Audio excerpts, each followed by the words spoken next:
Assalamualaikum. So hari ni cikgu nak buat rakaman rakaman sebabnya topik kedua-dua kelas cikgu masih tak habis lagi Okey, sebenarnya cikgu nak fokus kepada bab garam.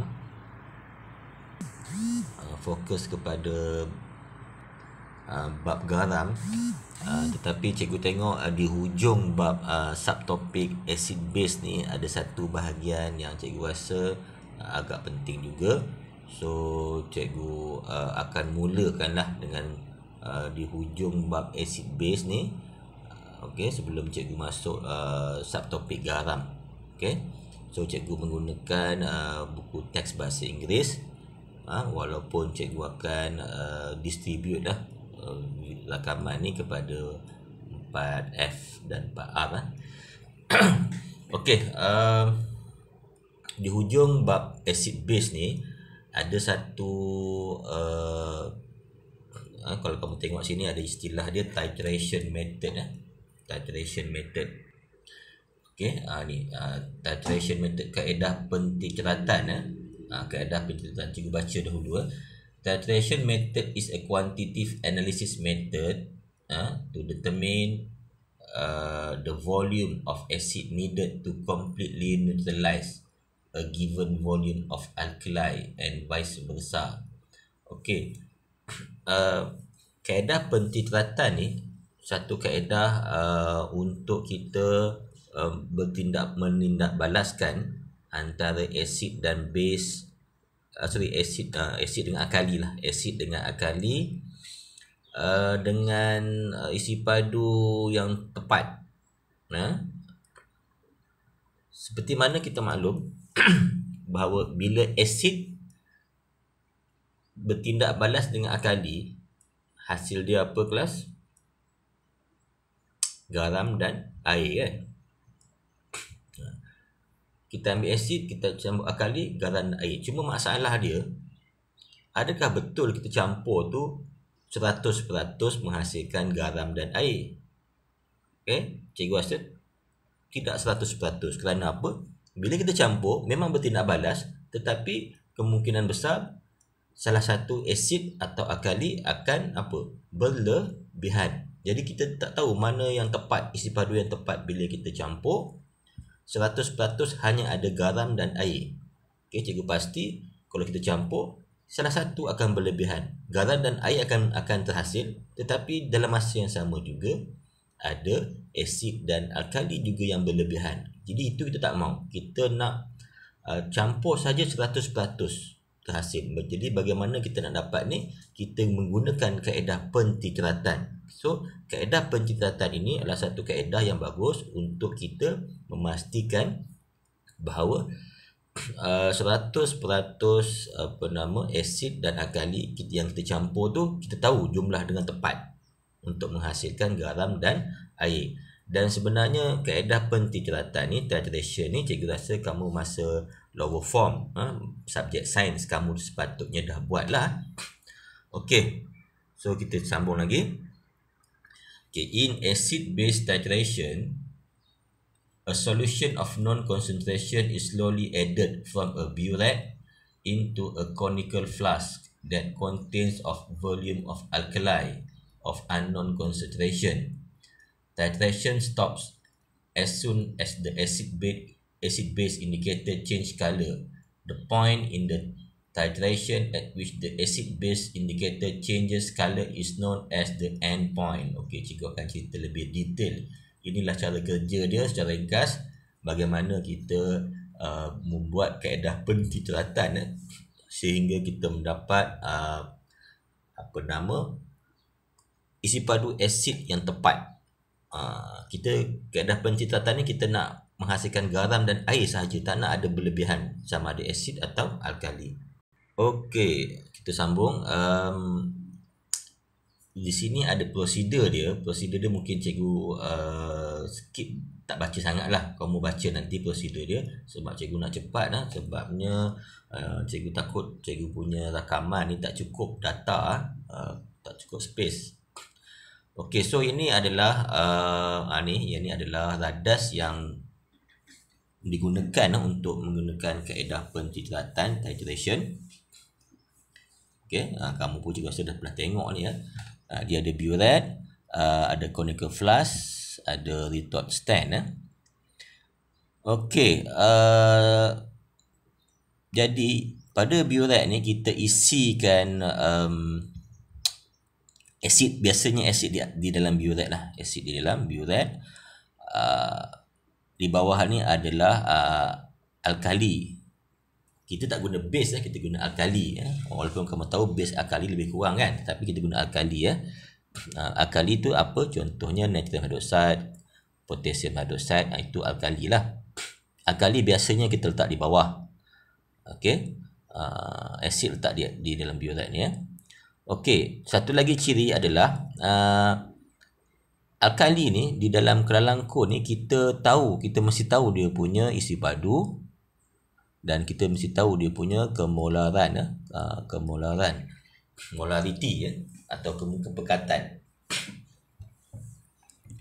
Okey, manakala asid ni kita tak tahu dia punya isi padu. Memang ada isi padu kat sini, tapi bukan semuanya kita masukkan ke dalam kelangkun kita tak tahu. Itu sebab kita buat aktiviti ni Tetapi kemolaran, molarity ni sepatutnya kamu dah belajar, baru saja belajar. 4R cikgu sempat lah, 4F tu cikgu bagi rakaman je cari apa itu molarity kepekatan Okey, kepekatan kita tahu, nampak dia dah bagi ni. Tapi isi padu itulah kita nak cari tu. Okey.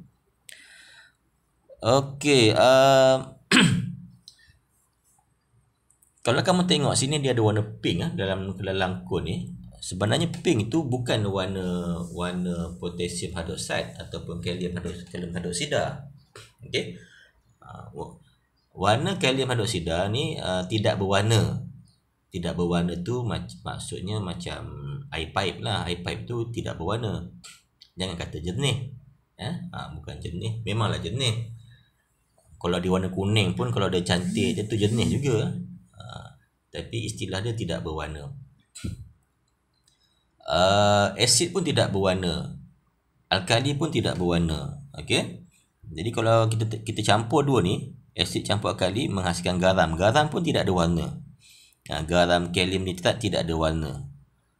Ada garam yang ada warna, tapi kalium nitrat tak ada warna. Jadi datang mana warna pink ni Okey, warna pink ni adalah datang daripada kita baca sini dekat mana ni? Ni nombor 3 ni. Add a few drops of phenolphthalein. Okey, phenolphthalein adalah satu indikator into the potassium hydroxide solution. Yang mana indikator phenolphthalein ni tu ejaan bahasa Inggeris lah. Bahasa Melayu kamu cari. Ejaan ni kena tepat tu ejaan bahasa Inggeris phenolphthalein. Bahasa Melayu pun kamu kena cari ejaan yang tepat. Into the potassium hydroxide solution. Phenolphthalein ni biasanya kita masukkan di dalam alkali lah.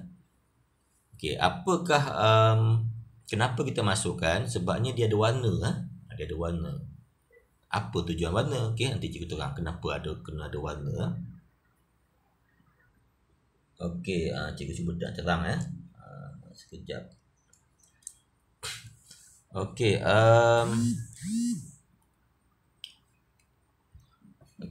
phenolphthalein ni dalam bahasa Melayu ni ejaan dia lebih kurang bukan lebih kurang, kamu boleh tahu tepatlah phenolphthalein kot kamu check balik. Okey, dia kalau phenolphthalein ni kalau kita masukkan dalam alkali, dia akan jadi warna merah jambu atau warna pink lah. Dalam bahasa Inggeris pink lah, kamu bahasa Melayu kena buat merah jambu Kalau dia dalam keadaan dimasukkan dalam neutral, itu maksudnya garam lah. Garam adalah neutral kan, dia tidak ada warna. Tidak ada warna. Kalau kita masukkan phenolphthalein dalam keadaan berasid pun tak ada warna juga. Tak ada warna. Okey. Itu dia punya ciri-ciri phenolphthalein Kalau dimasukkan dalam 3 keadaan, dia ada perubahan warna terutamanya pada alkali.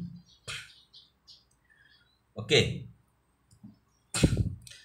So cara kerja dia adalah kita tengok pada radas ni. Radas apa nama ni? Cikgu padam dulu. Banyak sangat. Okey. Cikgu cerita dulu cara kerja proses pentitratan ni. Sepatutnya kamu dah tahu lah ni, masa lower form dah belajar dah ni. Okey, jadi kita titiskan ni dia warna pink ya. Kenapa warna pink merah jambu ni? Sebab kita nak tahu sebab bila titiskan memanglah dia bertindak balas, tetapi dia masih warna pink lagi. Kenapa? Walaupun asid ni sebahagiannya dah menetralkan alkali, tetapi banyak lagi alkali yang masih ada kan. Jadi dia masih warna pink. Jadi kita kena titis lah. Kita titis. Okey, sebelum titis, cikgu lupa nak beritahu, kita kena ambil bacaan awal dulu. Kena ambil bacaan awal ni. Nak tengok bacaan awal. Berapa isi padu kita nak isi mula-mula ni tak kisah. Tak penting kita isi, tapi isi banyak sikit lah supaya kita dapat bacaan awal dia VV1. Okey. Bila kita titis apa yang cikgu cerita ni ada kat sini, nanti kamu bacalah. Cikgu cerita secara bahasa ringkas saja. Kita titis, maka isi padu dia akan turun dah, akan turun. Okey, bila kamu lihat warna dia dah pudar tu, kamu bukan stop lah, kamu kecilkan, kamu biar dia slowkan titisan dia. Okey, sebab dia sangat sensitif. Kadang-kadang satu titis tu boleh merubah warna dia. Kenapa berubah warna? Sebab dia dah habis dah semua alkali, telah menjadi garam dan air kan. Bila garam tadi cikgu cakap warna phenolphthalein dalam keadaan neutral, dia warna apa? Tidak ada warna. Okey, bila berubah tak ada warna, kita dapat bacaan baru. Contohnya kat sini bacaan dia dah turun kan. Kita tengok lagi bacaan dia. Jadi kita dapat isi padu yang kedua. Dapatlah kita isi padu yang kita perlukan untuk menetralkan dengan lengkap. Kalau kita tak buat macam ni, kita tak tahu berapa isi padu dia, kita pakai tambah aja kan. Garam kita tu mungkin salah satunya berlebihan, sama ada asid atau alkali. Kalau buat kaedah pentitratan ni, kita dapat dengan tepat. Walau bagaimanapun, eksperimen ini kamu kena ulang. Okey, memang kita dah dapat isi padu asal lah. Dah dapat isi padu asal. Kita kena ulang 1-2 kali lah. Kenapa? Untuk memastikan yang betul-betul tepat lah isi padu kita ni ya. Kalau kita ulang kali kedua sama isi padu, betul lah isi padu tadi. Okey, itu cara dia. Okey, jadi dekat sini kita dapat garam dan air. Garam dan air. Kaedah ini kita akan gunakan nanti dalam bab garam. Bab garam kita nak menghasilkan garam. Jadi kat sini inilah salah satu kaedah untuk menghasilkan garam yang tulen ya. Okey, so kita sambung lah. Cikgu rasa tak habis lagi. Kita tengok ada sikit lagi, ada pengiraan tentang acid base dan garam ni. Okey, cikgu pergi ringkas-ringkas saja yang penting-penting sajalah. Untuk kamu berdepan dengan ujian ya. Tetapi kalau kamu nak baca lebih banyak lagi bagus. Tetapi insya-Allah kalau apa yang cikgu cakap ni, inilah sahaja yang biasanya ditanya lah. Okey, so indikator yang digunakan tu biasanya phenolphthalein. Kadang-kadang phenolphthalein cikgu bagi 4 bintang lah. Okey. Metil jingga, ini metil jingga atau metil orange, bahasa Melayu metil jingga, cikgu bagi 3 bintang. Boleh juga digunakan. Ini dalam keadaan warna dia dalam keadaan acid, neutral atau alkali, dia ada warna dia. Okey, tapi tak perlu fokus kepada warna phenolphthalein dahulu. Kalau dah mahir ni baru kamu boleh fokus kat sini ya. Okey, so sebelum cikgu nak tamatkan acid base ni, kita tengok dulu dia ada pengiraan pengiraan melibatkan peneutralan ni. Melibatkan peneutralan, ada pengiraan. Pengiraan dia, konsep dia sama macam pengiraan kita dah belajar bab 3 terhadap cikgu kan, pengiraan persamaan. Sebab kan peneutralan ni, bab peneutralan acid base ni, dia ada asid campur alkali, garam dan air kan. Jadi ada pengiraan dia. Okey, kita buat, cikgu bagi satu contoh lah.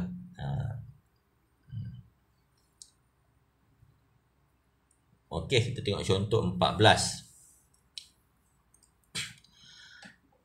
Cikgu baca dulu Okey,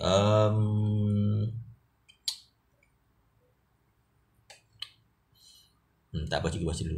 Okey, 20 cm padu 0.25 mol sodium hydroxide solution is neutralized with 0.2 mol dm cube hydrochloric acid. Calculate the volume of hydrochloric acid needed for this neutralization reaction. Okey, sebenarnya ini adalah proses titration atau pentinceratan yang mana sebenarnya kita boleh dapat jawapan ni daripada eksperimen pun boleh. Penyelesaian ada dua, sama ada kita buat eksperimen kita akan dapat, tapi nak buat eksperimen lambat. Kita juga boleh direct, kita boleh buat selesaikan melalui pengiraan. Pengiraan. Okey. Cikgu tak nak guna kaedah yang buku teks ni buku teks ni betul juga, tapi cikgu nak guna kaedah satu lagi kaedah biasa yang kita buat. Ini kaedah lain Kita ambil kaedah yang biasa kita buat masa bab 3 yang lepas. Okey, cikgu kecilkan sebab cikgu nak tengok soalan dia. Okey. Allah, susah lah macam mana kita nak separuh-separuh ni Okey. Separuh-separuh Okey. Sekejap. Cikgu stop sekejap. Okey, kita sambung. Daripada soalan tadi, okey kelas, kalau diberi soalan-soalan penyelesaian, pengiraan, persamaan ni, jangan risau. Pertama kamu kena buat persamaan dia lah. Okey, cikgu tengok balik apakah bahan-bahan dia, iaitu sodium hydroxide sekian dan asid hidroklorik. Okey, sekian dia punya maklumat dia. Okey, jadi sodium hydroxide NaOH campur asid hidroklorik okey, menghasilkan garam dan air. Okey, soalan dia tanya apa? Tersilap cikgu, dia tanya isi padu lah. Isi padu asid, tak tahu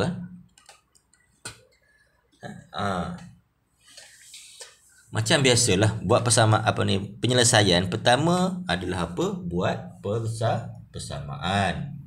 Kalau persamaan salah, habislah. Okey, tapi persamaan kita mudah. Tak perlu buat seimbang Okey. Kalau kamu ingat lagi, macam mana langkah yang kedua? Buat pengiraan setelah buat persamaan. Kan? Kalau yang ingat tu dia akan kata apa? Kita kena cari mol, betul tak? Mol. Okey. Macam mana nak cari mol kat sini? Alamak, kejap. Alamak. Okey, mol. Kita tahu. Okey, mol yang kita belajar bab 3 dulu hanyalah mol mol formula dia mol mass ataupun jisim bagi jisim molar jisim molar. Lagi mol sama dengan isi padu bagi isi padu molar. Okey. Yang jisim bagi jisim molar ni 4R cikgu dah bagi tahulah. 4F juga tak sempat bagi tahu, ataupun kalau kamu tengok video kamu akan tahulah. Ini lebih fokus kepada pepejal. Okey, manakala yang ni fokus kepada gas. Tapi bila melibatkan persamaan, melibatkan larutan, macam mana kita nak cari mass atau mol dia? Sebabnya larutan, bukannya pepejal atau gas kan? Okey, untuk 4R cikgu dah ajar sebahagiannya. Pakai formula apa? Pakai formula apa dia formula dia? Siapa ingat? MV per 1000. Okey, ini adalah penting 5 bintang lah cikgu bagi atau 6 bintang. Tak pernah cikgu sebut 5 atau 6 bintang Penting sangat ni mol ni. Jadi kita belajar satu lagi formula yang baru, mol untuk larutan. Okey, untuk larutan inilah formula dia. Okey. Agak-agak mana mol yang kita dapat? Selesaikan mol sodium hydroxide, nitrogen hydroksida kan. Masuk je lah. M ni apa dia? M ni kemolaran. M ni unit dah. M kemolaran. M ni short form. Dia sebenarnya adalah apa? M ni mol dm padu. Itu masuk M. Disimpulkan M besar, bukan M kecil. M besar M kecil itu mass. M besar tu kemolaran, molarity. Masuk je lah. 0.25. Itu isi padu. M dia adalah berapa? 20 bagi 1000. Dapatlah mol dia. Cikgu tengok jawapan buku je lah. Berapa mol buku tadi? Sekejap mana buku teks? Okey. Berapa mol dia pakai formula lain Cikgu kena kira lah ni. Okey, cikgu malas nak kira, cikgu agak-agak je lah. 0.20 berapa ni Sekejap Okey, memandangkan cikgu ni on the spot cikgu tak ada calculator, cikgu agak lah lebih kurang mungkin lah 0.05 mol lah, 0.05. Kamu check balik lah, cikgu tak pasti ni. Okey, sebab cikgu tak ada calculator, cikgu agak-agak je Okey. Okey. 0.05 mol. Macam biasalah kan. Sebab kita tak boleh pakai mass bagi molar mass sebab ini larutan. Kita pakai formula mol ni lah. Okey. Lepas tu macam mana kita buat nisbah macam biasalah kan. Daripada persamaan per 1 mol NaOH, nisbah dia per 1 mol HCl. Kena buat macam ni Kemudian kalau 0.05 mol NaOH, maka ini pun 0.05 HCl juga lah kan. Okay, nombor 4. Selesaikan masalah kita kan. Ni selesai masalah ni. V tak tahu macam mana. Okay, mol HCl sama dengan MV per 1000. Okey. Mol tak tahu. Mol tahu. Mol tahu. Mol HCl berapa yang baru adalah 0.05 mol. M dia berapa tadi? M dia adalah 0.2. M dia 0.2. V tak tahu. Per 1000. Okey, selesaikan. 1000 kali 0.05. Okey, cikgu agak. Cikgu tak ada calculator. Ada calculator dekat handphone, tapi handphone cikgu tengah buat rakaman ni, macam mana nak buat, cikgu nak tekan Okey, kalau 1000 kita ketiga lah, 1 2 3 dapatlah 50 kan. 50 bagi 0.2. Okey, V berapa ni? 0.2 kali 2.